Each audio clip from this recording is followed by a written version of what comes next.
ராமநாதபுரத்தில் hydro carbon கிணறுகளை அமைக்கும் திட்டத்திற்கு பொதுமக்கள் எதிர்ப்பு தெரிவித்துள்ளனர். ராமநாதபுரம் மாவட்டத்தில் ஹைட்ரோ கார்பன் சோதனை கிணறுகள் அமைக்க ONGC நிறுவனத்திற்கு முதல் கட்டமாக 20 இடங்களில் எண்ணெய் மற்றும் எரிவாயு எடுக்க மாநில சுற்றுச்சூழல் தாக்க மதிப்பீட்டு ஆணையம் அனுமதி வழங்கியுள்ளது. இதற்கு விவசாயிகள், மீனவர்கள், சமூக ஆர்வலர்கள் கடும் எதிர்ப்பு தெரிவித்துள்ளனர். ராமநாதபுரத்தில் எந்த தொழிற்சாலையும் கிடையாது.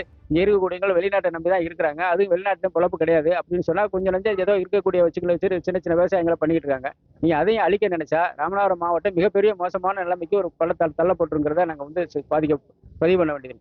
ஏன் அப்படின்னு கேட்டீங்கன்னா, ராமநாதபுரத்துல ஒன்னும் மீன் தொழில், அதுக்கு அடுத்து விவசாயம் 2 தான் இருக்கு. இப்போ விவசாயத்தை அழிச்சிட்டுனா ஏற்கனவே மீன் பாதிக்கப்பட்டிருக்க மீனவர்கள் இப்போ விவசாயத்தை அழிச்சிட்டீங்கன்னா அவங்க எங்கே போவாங்க? ஏற்கனவே இங்கே ஹைட்ரோ கார்பன் போன்ற கேஸ் போன்ற இதுகளை ஆல்ரெடி எடுத்துக்கிட்டு இருக்காங்க. இதனால இந்த மாவட்டம் ஆல்ரெடி பாதிக்கப்பட்டு வறண்டு பூமியாக காணப்படுது. இது மீண்டும் இதே மாதிரி திட்டங்களை கொடுத்தா இன்னமும் ராமநாதபுரம் மாவட்டம் ஒரு அழிவை நோக்கி தான் போகும்.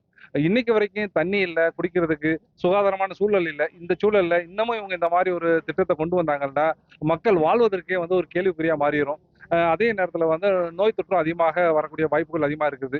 இதை உடனடியாக என்ன செய்யணும் அப்படின்னா அரசு தடுத்து நிறுத்தணும். மீனவர்கள் பல்வேறு இன்னல்களை சந்திச்சு வர்றாங்க.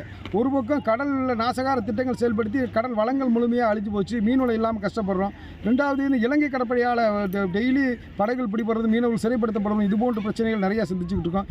இப்படி உள்ள ஒரு நெருக்கடியான சூழ்நிலையில் இது போன்று 20 மீத்தேன் கிணறுகளை கடலில் அமைக்கும் பட்சத்தில் மீன்கள் வளம் சுத்தமாக அழிக்கப்படும். இந்த உலகத்திலே வளமான பகுதினா இந்த பாக்ஸல சந்தி பகுதியும் இந்த மன்னார் வளைகுடா பகுதியும், இந்த 2 மன்னார் வளைகுடா இந்த பகுதிகளை பாதுகாக்கப்பட்ட பகுதிகளில் இது போன்று நீங்கள் மீத்தேன் கிணறுகள் அமைச்சா இந்த வளங்கள் அழியும்.